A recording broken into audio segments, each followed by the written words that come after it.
Isekai. The Rebirth of the Malicious Empress of Military Lineage. Chapter 47, Seeing Red. One would not have trust, if one does not follow what was established. These rules were set by Kai Lin, and for you to now object, does it mean that Kai Darren is also like this in the official circles? Once the situation looks wrong, you will immediately change the rules? Previously Kai Lin said, Wang Wentang doesn't took exception for anyone. It is the case for previous regulations for the challenger to define the rules. Why, a dignified Grand General's daughter is such a timid younger generation? His words were as if it was at one's ears, and now Shen Miao gave them back how they were originally said, slapping Kai Darren's face directly, and made Kai Lin speechless. Rules were set by you, and now it is you who wants to quit. It all came right from one's mouth. How could it be set as such? Are Ming Chi's Darrens all like so? Her words were incisive and merciless as she spoke about the bigger picture of things, making Kai Darren break into a cold sweat. There were so many colleagues of the official circles in today's event, his fellow allies and rivals were also present. When Shen Miao's words falls into one who has the intention, who knows what kind of article would be written, and not to mention that the imperial family members were also present. If it had attracted the imperial family's suspicion, let alone Kai Lin, even the entire Kai family would have to suffer along. Young Lady Shen's words are not wrong. The one speaking was Prince Yu. He smiled eccentrically at Shen Miao, and said, Kai Darren, Gentleman Kai has set the rules himself, and naturally have to see them to the end. Since when would Prince Yu help to rescue anyone from difficulty? Once the words were said, suddenly everyone's gaze was cast on Shen Miao, filled with various kinds of looks. Some understood clearly, some were filled with scorn. Prince Zhu and Prince Jing looked at one another. Prince Jing sighed, even Royal Uncle has spoken. Perhaps we would have another young royal Sao. Prince Zhu finished speaking, and he himself found it ridiculous, so he shook his head, and did not speak. Since Prince Yu had spoken, even if Kai Darren had some dissatisfactions, he dared not refute. Even though he was frightened in his mind, he could only thicken his skin. It is this official that did not consider everything.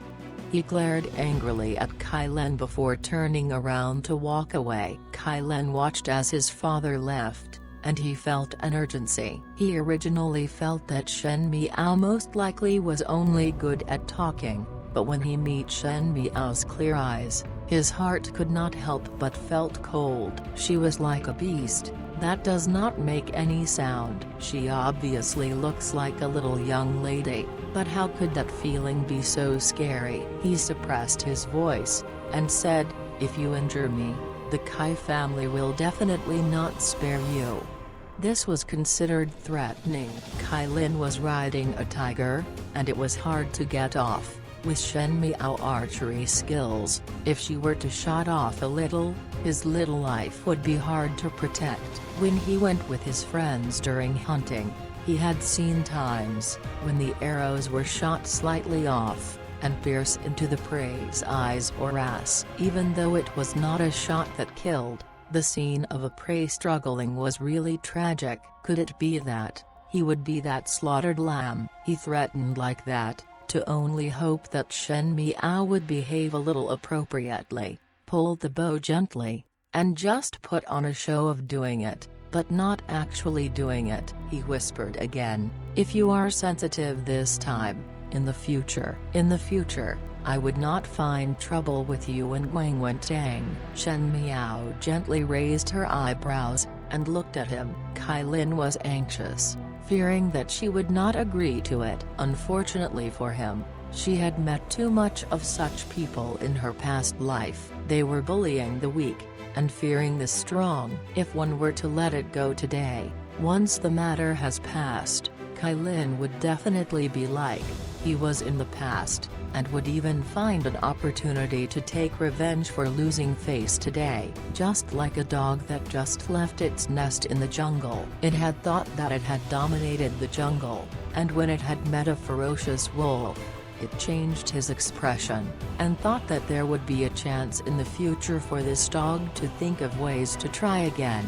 Unfortunately, she was never a wolf, she was a tiger. It was either to make this dog never come forward again to provoke, or else it would be to bite, and break his neck, so that he would never ever dare to have provocation in his heart. She gave a slight smile. Previously, I asked you, I am here. Do you dare to kill? And your archery has answered the question for you. Now that this question is before me, do you want to hear my reply? Her little face was as bright as a jade, and there was a slight tenderness in it, as if it was the adorable growing young buds in spring, but her words were so savage that they made one's heart palpitate. I dare. After saying that sentence, she turned and walked towards the shooting platform. Kylin stood stunned at that very position until the examiner called out his name,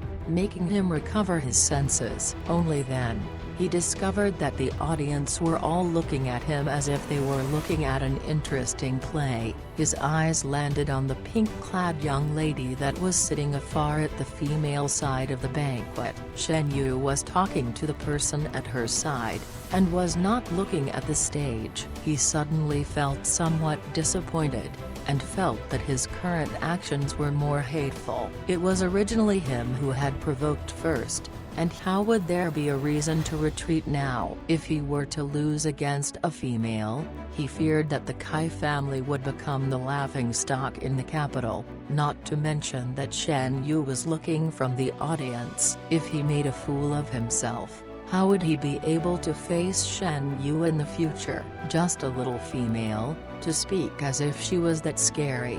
Could it be that she really dares to murder? Even if the life and death agreement was established, it was not easy to clear things up if one were to kill another. Figuring out this point, Kylin encouraged himself in his heart, and put on a calm pretense before walking to the 3 zhong. 1 zhong equals 10 feet, area, and placed the fruit on his head. Everyone looked at him before looking at Shen Miao, and felt a little strange. From a distant, Zi Jingxing parted his lips to speak. Make a guess. Will it hit the target or not? Definitely not hit. Su Mingfeng stared at him, not to say, she does not have the guts to injure Kylin. Even if she dares, does she have the ability? There are only a few unmarried females that practices martial arts, and furthermore, you should know that in Ding capital, she has no knowledge of anything. Zi Jingxing lowered his head, and smiled. Not necessarily. Could it be that you want to bet another round with me again? Why is there a need to do that? I have already seen the outcome. Su Mingfeng was used to how mysterious his good friend speaks, and said, what is the outcome? Zi Jingxing lazily said, you lose. Shen Yu looked at Shen Miao who was on stage, and for no reason, her heart started to feel tightened. She softly asked Chen Rikayu, Mother, will she injure Gentleman Kai? Naturally not. Chen Rikayu looked at her own daughter who was also bewitched by Shen Miao today, and could not help but sigh. Thinking that she was still young, and could not maintain her cool, she said, how could one so easily hit the target? I heard your eldest bow said before that strength is required to pull the bow apart, and your 5th younger sister had never practiced on normal days in the Shen residence, so I fear that a lot strength would be used by her to pull the bow. You must not indulge in flights of fancy, as your 5th younger sister is just joking. Was Shen Miao really joking around? Naturally not. She lifted her hands, arranged the arrow, and pulled the bow apart. The actions were all completed in one go, and it was done so smoothly as if this had been practiced for thousands of times. There was no instance of being unable to pull the bow, due to her delicate hands, nor was there any hesitation on not knowing what needs to be done. Her actions were structured and orderly, making others suspect that she was a skilled archer. In the next moment, the arrow that left the bow headed towards Kylin with murderous intent. The entire arena quietened down, and in that extreme silence, the arrow that fell onto the floor made a clear, crisp sound. And at the tip of the arrow, there was a little red on it.